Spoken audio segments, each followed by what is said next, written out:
DJ Sbu Breakfast.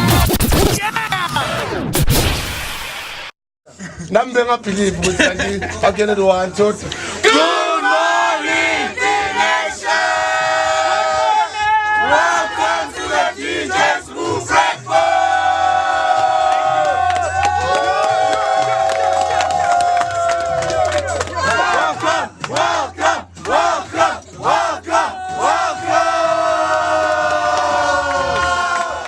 Good morning to you. Thank you so much for joining us.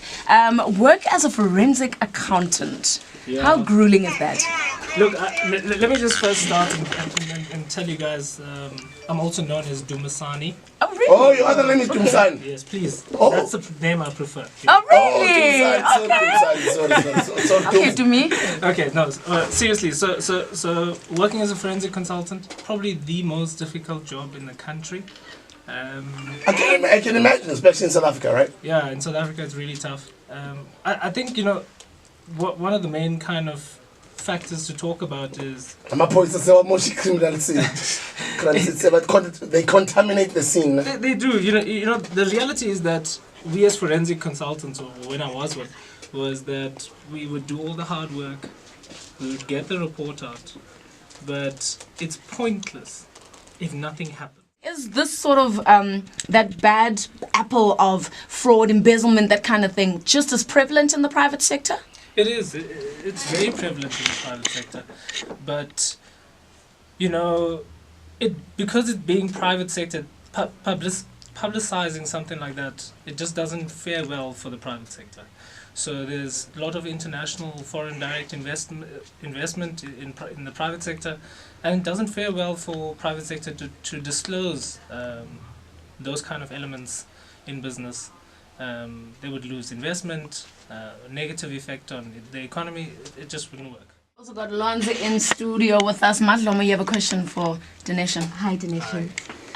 My question to you is, you mentioned that the problem is not fixed. What exactly is the problem?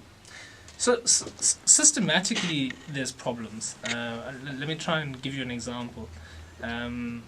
If we look at embezzlement, okay, how do people embezzle money?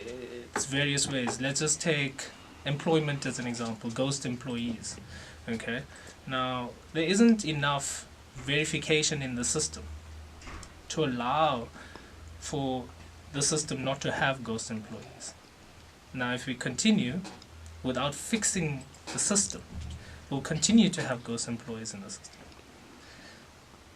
And as part of your job, do you do recommendations to the public and private sector as to, okay, this is where the leak is, fix this? Do you do that? And that's exactly what the forensic report is.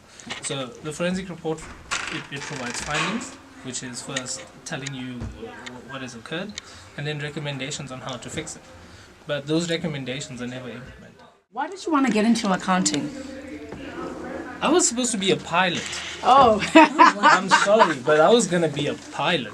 But unfortunately, my parents, they love finance. Oh. And if you kind of go to my bio, you'll see I was diagnosed as an epileptic in 2000. Yeah, I wanted to talk about that, the benign tumor in your brain. Yeah. Was it ever removed, or is it something that you've had to live with since? I've had to live with it since. But what's kind of amazing is that in March this year, I kind of went through quite a serious depressive state, and I had gone for tests, and fortunately that tumor is no longer. Yeah!